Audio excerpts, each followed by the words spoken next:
He's our speaker tonight, and I wanted just a few minutes to talk to you about him.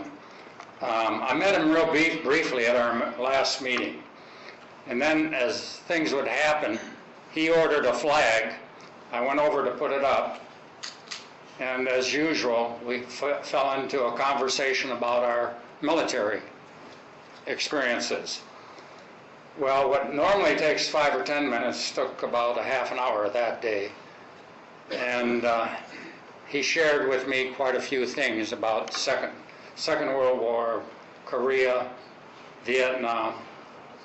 And I went home after that morning and thought about it, and the next day I called Jim and I said, Jim, we've got to get this man over to our group to talk. He's got so much to say. He's had so many experiences. It's just incredible.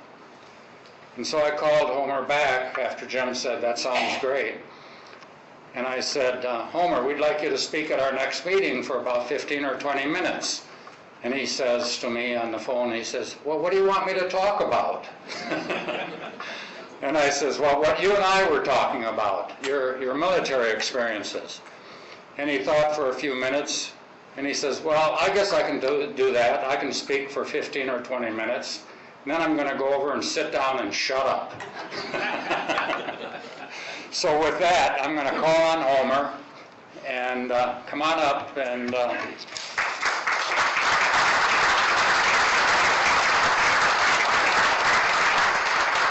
before he speaks, I just wanted to say one more thing. He told me that he joined the Navy. He was in Virginia at the age of 14. And I'm going to let him tell you more about how that happened and what transpired. But it wasn't only the Second World War he served in. He served in Korea and in Vietnam. So it's all yours.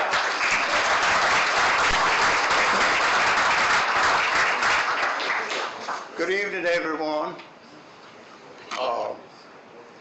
My name is Homer, and I'm honored to be here to share just a few of my military experiences with you.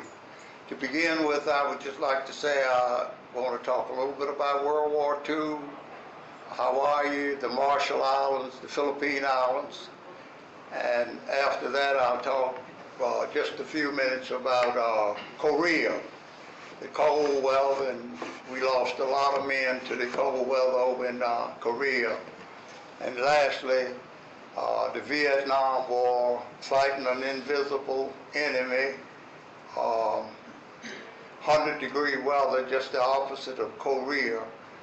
And that'll do it. I would certainly, definitely like to, at a later date, to hear some of you all's experience.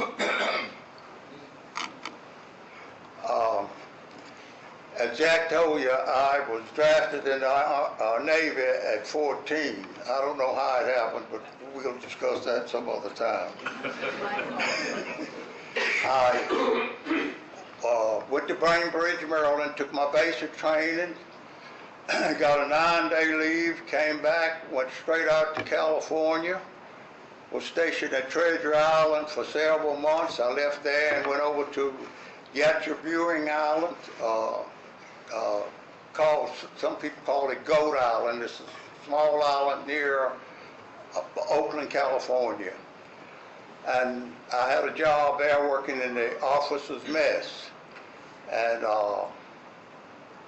one day around noon, a sailor came to me and said, you Homer Marshall? And I said, yes. He said, pack your bag and baggage and come down and bring them back down. I got a car outside waiting for you. You shipping out. And 14 years old, you know, I said, So I went up and packed my bag. It probably took me about 30 minutes and changed my clothes and rushed back down. He had a Chevrolet station wagon waiting for me. He rushed me through San Francisco to the shipyard, and when we got to the shipyard, he helped me get my bags out, and he pointed up on the deck of the destroyer escort. He said, you see that man standing up there? I said, yeah. he said, I want you to go first thing, go up and set your bag down, and when you set your bag down, do a right face and salute the flag, and then do a left face and salute the officer. And I said, wow, that's, I went up the gangplank repeating what he told me, right face, salute the flag, left face, salute the officer, and I had to say, request permission to come aboard. So I got through that real good. It was around 3 o'clock in the afternoon when this took place. The ship was due out. It had to be out of the harbor before dark. They couldn't go out after dark. So immediately started to untie the ship, and we sailed off for Hawaii, which was the first stop. And I just want to say a few words about Hawaii. It's a sight that I will never forget. I'm sure most of you all remember Franklin D. Roosevelt and his words that December the 7th, 1941 would be a day that would live in infancy, and I'll never forget it myself. I noticed several battle wagons, carriers, and cargo ships was all bombed and tore to pieces, and some of the guns were still sticking in the air with ammunition in them. They didn't have time to worry about that. We had some great men, Admiral Nimitz and Bull Horsley, Admiral Horsley. They was busy preparing to pay the Japanese back for what they did to us. And they was busy at that. As far as cleaning up the harbor out there, they'd take care of that later. So anyway, that was a scene that I will never forget. I've been back there several times, and it's heartbreaking to see. So I had to leave in Hawaii, got back on the ship, and we sailed out for the Marshall Islands. Those are a chain of islands, and the Japanese were still holding several of the small islands, but we had the main island, which had the air base on it, and we were to stop there and pick up our first combat assignment and the mail. All the mail for the 7th Fleet came into the Marshall Islands and was distributed out. So one of the officers and the mailman was picked up from a boat from ashore, and they went to get the mail. And while they was gone to on the island picking up the mail and the orders, a couple of visitors from above visitors, 2 Japanese Zeros, they picked them up on the radar, and they sounded the alarm, and everybody went to the battle stations, and they was moving to and fro. That was our first time in combat. I did not have a battle station because I had only been on the ship about 3 days, and you know, it takes some training and whatnot to hold a job like that. So I was standing on the deck looking, and I didn't know really what to think, and after a while I saw the 2 planes in there coming toward the ship, and I had seen movies, read in the paper, where you know, an airplane just flies over and drops a bomb, and the ship blows up, and everybody goes down. Everything goes down. So I was preparing my farewell speech because I wouldn't expect to be around much longer. And the gunnery officer was busy chattering on the mic, talking to the gunners. And when the airplanes came in close, they started to dive for the ship. I was on a destroyer escort, and it put up a wall of fire, something I had never seen before. They had the tracer bullets, and you could actually see the bullets coming up, and the Japs got a look at that, and they went the other way. And I said, man, this is all right. You know, it really built up my confidence and made me feel good. From there, we went to my next big encounter was 7 days continuous on your battle station when we invaded the Philippine Islands. The whole ship, everyone stayed on the battle station, slept there 24/7 for 7 days. We was taking it over, and the Japanese threw everything they had to push us back. But we prevailed, and it was a pretty interesting time for those 7 days. So that's about all I'm going to say about my experience in World War II. I came home, started to building houses, and I was doing right well. Of course, in the wintertime it snowed and I couldn't work. I'd run out of cash, and I kept trying to figure out how I was going to get things together. And finally I just said, I'm going in the Army. I'm going back in the Army. I was in the Navy, and I'm going in the Army this time. So 1951, December, I volunteered for the Army. I had seen the soldiers coming back from Korea, and they was, wounded, lost their limbs, feet, and they had combat scars on them, and I said, I'm going over and see what I can do. So I went to Fort Belvoir, took my training in engineering, which is roads and bridges, and shortly after basic training, I was on a troop transport going to Korea, and when I got there, they changed my MOS from engineer to infantryman. And I didn't know too much about just the M1 rifle, and I was in the rear area for 2 days, and then I went to the front line to the 3rd Division headquarters, and a general spoke to us, and he told us that wasn't many men getting killed up there. He said, we losing very few men, but if you was called to front part, I want you to die and die freely. And, yes, sir. So,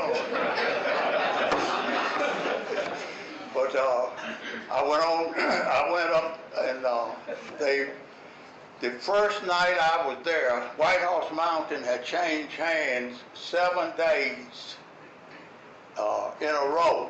And each time the Chinese came down the Han River, my first night there, they put me on a sand dune in the middle of the Han River, and a soldier gave me a class on how to shoot the machine gun, because I took engineer training and I wasn't into weapons. So I sat out there, I made it, and that was really good experience for me. One thing that they always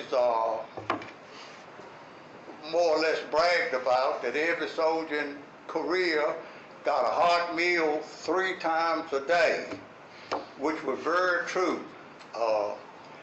You take your mess kit and dip it in a can of hot water, boiling water. You get it good and warm, you know. You walk over there, man, put your chicken and what have you in your tray, and you get your coffee or drink. And by the time you took the first bite, it was barely warm, and before you finished, it was ice cold. In the wintertime, it was one of the coldest places I have ever been. And that was some experience. A lot of soldiers prior to me going there got frostbite. The feet would freeze, and they had to amputate the leg because of that. And the reason, they didn't have ample clothes, and they had something called a snowpack, with the shoe. It was okay, but it just wouldn't cut it over there in that below zero weather, especially when you was on patrol and had to lay out in the cold and wait. You know, you're not moving around, their feet would freeze. And the interesting thing, when I got there, I was wearing snow packs and was getting ready to go on patrol, and the commander, the colonel, came up and said, "Soldier, where's your thermal boots at?" I said, "I don't have any, sir. I haven't been issued any." So he made the company commander. He said, "What size boot do you wear?" And he told him, he said, "What size boot?" Pull them off and give them to him. So I got to see those thermal boots, and saved by the bell. So I went on. So that was, but the war was real bad in Korea, in the sense that we was in a trench and the Chinese could overrun the Americans anytime they wanted to. And we were some of the best soldiers on the face of the earth, but the Chinese could send them up in waves. Anybody ever was in Korea? Anyway, yeah. Oh yeah. So the Chinese would send up troops in waves. The first wave would have a weapon, but the second wave would pick up the weapon in the event he got shot or was killed. And they would just keep coming, and they could do that until our guns run hot, and the bullets would just drop out the ends of them, and it was a difficult war to fight. I left Korea and came back to Fort Bragg and hung around over there. Went to the 82nd Airborne and served there for, I don't know, several years. We was fighting the Cold War, preparing for Russia. The 82nd had 4 regiments, and one regiment was on standby 24/7, ready to load and go anywhere in the world that you needed to go. And that was quite an interesting tour duty with them. However, after the Viet Nam War started, I just decided that I wanted to go with the Green Berets. I joined Special Forces, and I pulled 4 tours in Vietnam. And it was, we was fighting an invisible enemy, and it was a big disadvantage, but we overcome quite well. We made it through that, and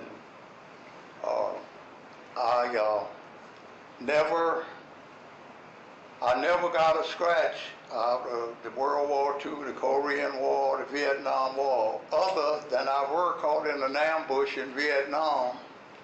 And I did kind of run through the bushes and got a few scratches, but I didn't show them.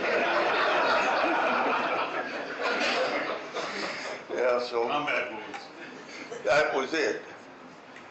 So that's about my story. Some of the things that I experienced, 22 years of military service. I was very proud to be able to serve 22 years. And I just have one more group of people I want to talk about, and that's probably your all's fathers and mothers. World War II, they rationed shoes. You could only buy 1 or 2 pair of shoes a year, so many pounds of sugar. They rationed meat. Every household had a ration book, and the rest of the food and material went to the soldiers overseas fighting the war. And many ships and many airplanes were shot down. Thousands of them were shot down. And the soldier would be completely helpless if it wasn't for the people back home who was building ships and airplanes faster than the enemy could shoot them down. And you know, the supplies just kept rolling. When I stop and look back, it was a miracle, you know, how the military and the civilians work together and you get the job done. So I want to thank you for allowing me to share my story with you. And Homer.